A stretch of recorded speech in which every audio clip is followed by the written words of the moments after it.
안녕하세요. 김유겁의 경제부동산입니다. 더 좋은 방송을 하도록 구독, 좋아요, 댓글 알림 부탁드립니다. 전세제도 진짜 폐지한다. 갭투자 다주택 큰일 났다. 지난 방송에서 국토부 장관의 전세제도 폐지를 언급한 바가 있는데 이번에는 구체적인 방안까지 나오며 속도가 붙고 있습니다.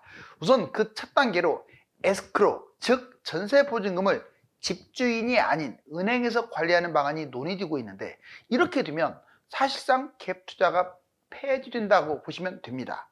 또한 장기 임대 활성화를 통하여 전세제도를 대처하고 전세대출 자체를 원천적으로 금지해야 한다는 목소리도 높아지고 있습니다. 생각보다 아주 심각한 상황인데 실효성이 어느 정도나 될까요? 유료 상담은 010-2616-6276 제가 직접 네스타임과 입지를 전해드립니다. 지금 바로 전화 주십시오. 전세제도, 이거 전세제도 진짜 폐지한다. 갭투자 금지, 에스크로 도입. 여기 보시면 스탑, 깡통전세, 역전세 이걸 지금 상징화해 있는데 전세제도의 문제점이 이만큼 심각하죠. 그래서 아예 그냥 이번에 에스크로를 도입해서 전세제도를 폐지시키자. 자, 국토부 에스크로 도입, 전세제도 단계 폐지, 국토부 장관 전세보증금 에스크로 도입 긍정적 검토. 자, 국토부 갭투 폐지 보시면 에스크로라는 게 뭐냐 그러면 에스크로는요 제3자가 부동산 거래 일체를 관리하는 거예요. 그전에는 그냥 임대인이 가져갔잖아요, 전세보증금을. 그런데 그게 아니고 아예 제3자, 전세보증금이 집주인이 아닌 금융기관에 예치해서 그 금융기관의 이자를 집주인이 가져간다든가 이런 식으로 원금은 보관하고요. 자, 공인중개사가 전세금을 금융, 신탁사에 예치할 수 있는 이제 권한이 있겠죠. 이게 바로 에스크로입니다. 그러면 에스크로가 이게 구체화되고 활성화되게 되면 갭투자는 저절로 금지돼 버려요. 왜냐? 에스크로 제도 도입 시 집주인 갭투자는 완전히 방지가 되는 거죠. 자, 본인이 그걸 활용해 가지고 누구한테 이렇게 또 나가는 사람한테 돈을 주는 거잖아요. 근데 그게 아니라 이걸 은행에다가 집어넣어 버리니까 사실상 월세 개념하고도 비슷한 거죠.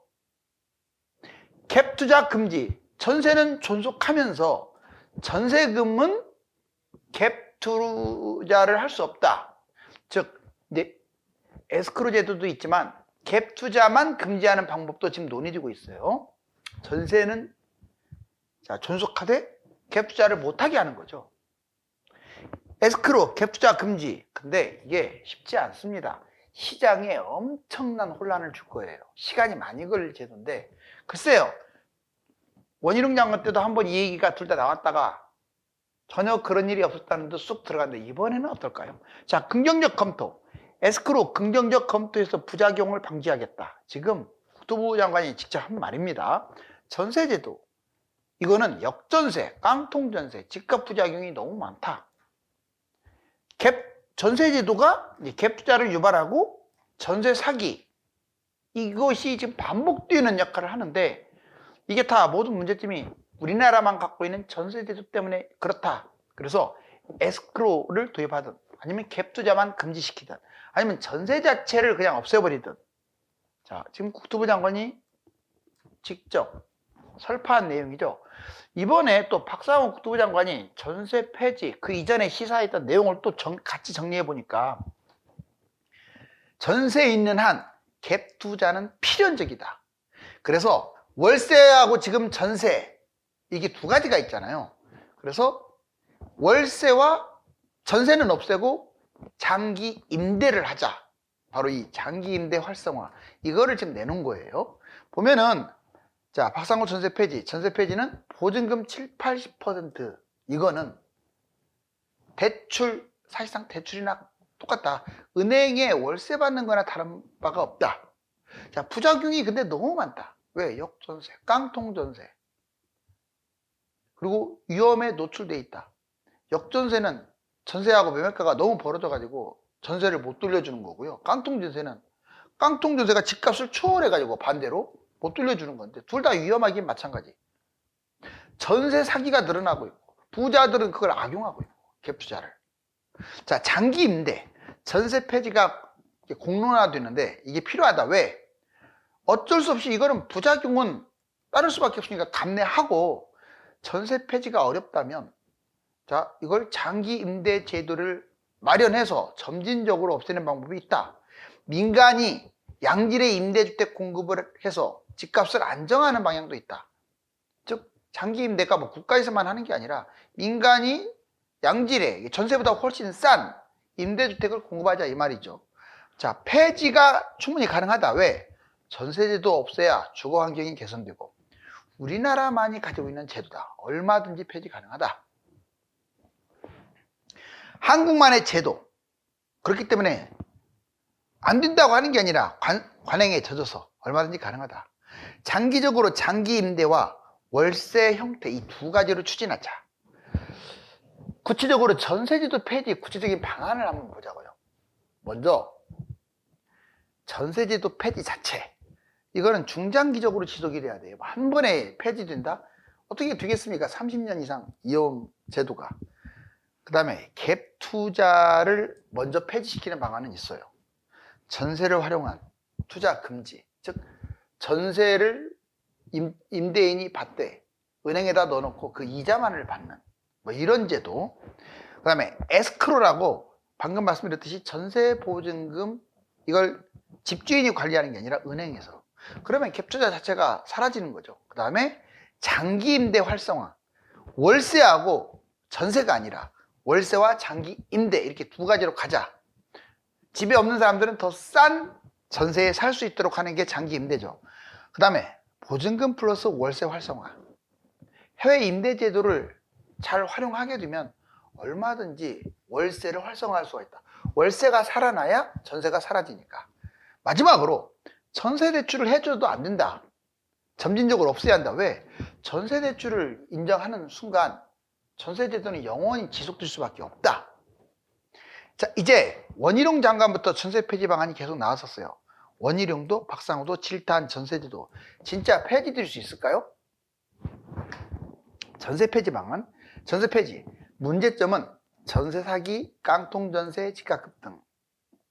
투자자는 갭 투자를 악용하고 세입자는 전세를 날릴 위험에 노출돼 있죠. 자, 원희룡 장관이 그래서 전세 제도는 이미 수명 다 했다, 끝났다 이렇게 말한 바가 있어요. 전세특별법. 자, 여야 본회의 전세사기 특별법을 처리한 사례가 있습니다. 전세사기 범위를 확대해가지고 최우선 변제금을 개선, 6개 기준안 여야 합의. 그래서 현재 존재하고 있는 것은 이제 자본금 하나도 없이 자기 돈 별로 없이 전세를 끼고 투자하는 거 아예 금지됐어요. 법으로. 걸리면 이거 셉니다. 예전에는 전세값이 집값보다 더 세. 그래가지고 투자를 했는데 지금은 그러다가 걸리면 처벌받아요. 자, 시장 반응. 전세제도 인위적 통제.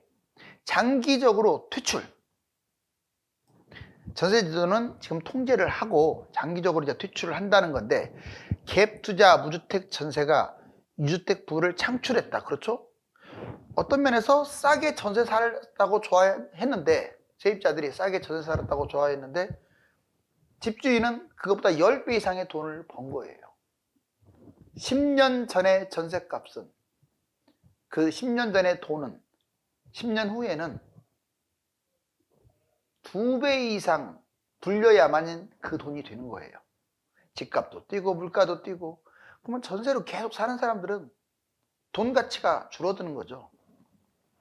전세제도는 서민 주거 비용 절약에 공헌을 했다. 그러니까 전세제도는 사다리인데 왜 주거 사다리를 깨려고 하느냐, 또 이런 분들도 있습니다. 그래서 지금 국민의 의견이 다방면이기 때문에 한 번에 이게 어떤 장관 한 명이 칼을 뽑아가지고 한다고 해서 될 문제는 아니라고 봅니다. 그렇지만 이 이야기가 논의됐다는 것은 뭐 먼 훗날 5년이 될지 10년이 될지 20년이 될지는 모르겠지만 바람직하다고 봐요. 전세제도가 장단점이 있습니다. 자, 긍정적과 부정적 전망. 근데 왜 이렇게 전세제도를 없애려고 할까요? 그럼 거꾸로 생각하자고요. 전세제도를 없애려고 한다. 전세제도는 아까 역전세, 깡통전세 그런 피해도 있지만 집값을 띄우는 아주 근본적인 원인이 돼요. 즉 전세를 활용한 갭 투자, 이거야말로, 자, 지금 사실을 그대로 말하는 거예요. 전세를 활용한 갭 투자, 이거야말로 신이 준 선물입니다. 하나님이 준 선물이라고요. 뭐 제가 막 투기하라고 그게 아니라, 그걸 안 하는 사람들은 그 하는 사람들에 비해서 지금까지는 훨씬 가난해졌어요. 그럼 앞으로도 그러냐? 제가 보기에는 앞으로도 그럴 것 같아요. 계속. 특히 입지가 좋은 곳들, 서울 같은데, 이런데. 자, 긍정적, 집주인, 전세 활용해서 갭 투자, 집값 급등. 그리고 세입자, 월세보다 전세가가 부담이 적어요. 그러니까 전세를 활용하겠죠. 집주인은 돈 벌어서 좋고 세입자는 싸게 살아서 좋고, 세입자와 집주인 모두 상승하는 제도라고 긍정적으로 포장을 하죠. 그런데 그 세입자 입장에서는 엄청난 손해라고 제가 그랬잖아요. 돈 가치가 줄어드니까. 오히려 임대제도가 활성화되게 되면 이럴 일이 안 생기겠죠. 자, 부정적, 깡통전세, 보증금 미반환, 세입자가 손실을 보고, 집값 폭등, 갭투자 증가로 집값이 엄청나게 많이 뜁니다. 그럼 전세값이 또 올라가요. 결국 세입자도 손해를 보네요. 집주인이 종합적으로는 더 유리해요. 집주인이 세입자 이익의 5배, 10배가 이상 유리하다고요. 자, 전망, 전세제도는 폐지, 집값 30% 폭락, 월세보다 대출. 자, 95년에서 23년 순수 전세, 준전세, 영원히 변함이 없네. 30년간. 그렇죠? 지금 폐지한다는 말 나왔지만 변함이 없어요. 폐지가 안 될 것 같아요. 전세 소폭 줄어들면서 30년간 지속된 걸로 봐서는. 그러면 아까 말씀드렸지만 이제 여러 가지 제도를 함께 활용할 필요가 있겠죠. 먼저 전세 피해를 막기 위한 6가지 방법. 여러분들은 그럼 어떻게 해서 전세 제도를 막아야 하느냐? 특히 반전세, 반월세, 이거에 주목을 해야 합니다. 전세가 비율을 낮춰야 돼요. 70%, 이게 데드라인입니다. 왜 70%인 줄 아세요? 집값이 100이면 전세값 마지노선이 70이에요. 마지노선이라고 했어요. 70을 맞추라는 얘기가 아니라. 왜? 경매에 당하는 걸 생각을 하셔야죠. 그것까지 감안하면 안전선은 60입니다. 안전선. 내가 1순위라는 조건 하에. 그렇기 때문에 반전세, 반월세가 안전한 거죠. 두 번째, 전세는 매매가의 60%라고 분명히 써놨잖아요. 최근 실거래가 기준으로, 이것도 실거래 기준으로 말하는 거예요. 자, 다주택, 법인은 피하세요. 가급적이면. 집이 여러 개, 저 사람은 부자야. 그러니까 걱정하지 마시고 믿고 전세 들어오세요. 이게 더 위험하다고요. 왜? 빌라 왕들 보세요. 여러 개 갖고 있다가 결국은 사기치고 도망가잖아요. 웬만하면 다주택이나 법인을 피하시라고요. 장기 하락, 경매 위험성도 있습니다. 그 다음에 아파트 아닌 것들은 조심하세요. 가격이 없어요. 빌라는 가격이 없어요. 오피스텔, 도시형 생활주택도 가격이 모호합니다. 단독 다가구도 모호해요. 그런 거에 어떻게 전세를 살아요? 순전하게 대단지, 아파트도 나홀로 말고 한 300세대, 500세대 이상의 그 단지들, 얘들은 시세가 뜨잖아요. 그래서 아파트만 하고 비아파트는 전세하지 말고 전월세로 들어가세요. 자, 대항력 1순위를 확보하세요. 보증보험, 전세권, 체납 정보들을 다 확인해가지고 전세 불안, 매수 금지, 잘못 매수하면 더 큰 피해를 봅니다. 갭 투자 4가지 유형이 있어요. 그렇다고 갭 투자를 싸잡아서 뭐라고 할 수는 없습니다. 이분들도 무지하게 머리를 쓰는 거예요. 세상에 공짜가 어디 있어요. 게으른 사람은 돈을 못 벌지만 부지런한 사람들은 돈을 벌죠. 어떤 형태로든. 자, 여기서 갭 투자가 첫 번째, 순수하게 갭 투자를 하시는 분들이 있죠. 실거주가 폐지됐기 때문에 나는 비과세에서 매도하겠다. 한 2년 보유하면 비과세니까. 이렇게 해서 갭 투자를 활용하는 분들이 많습니다. 이걸 왜 뭐라고 합니까? 우리나라 제도, 자본주의를 활용해서 돈을 버는 건데 나쁜 짓을 하는 것도 아니고요. 두 번째, 거주 준비. 자, 나는 순수하게 갭 투자보다도 지금은 내가 들어갈 수가 없기 때문에 우선은 전세 끼고 투자했다가 나중에 들어가겠다. 실거주 준비, 만기에 입주하겠다. 뭐 2년 후라든가 뭐 4년 후 이렇게.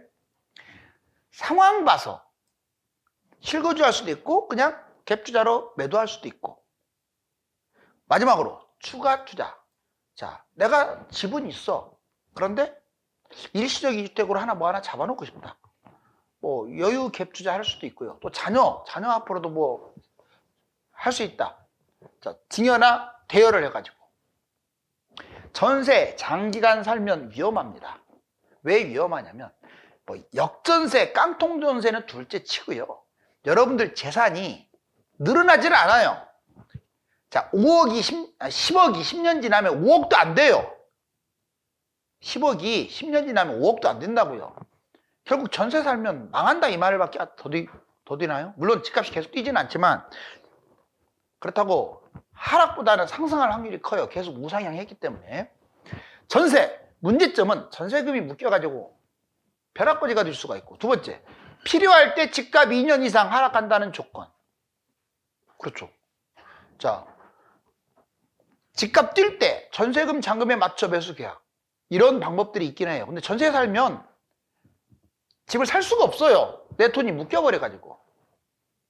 대출 받고 전월세 또는 이렇게, 그러면 내 돈이 이제 은행에 있기 때문에 얼마든지 전세 대출을 받거나 전세 조금 월세 살면 얼마든지 집을 살 수가 있죠.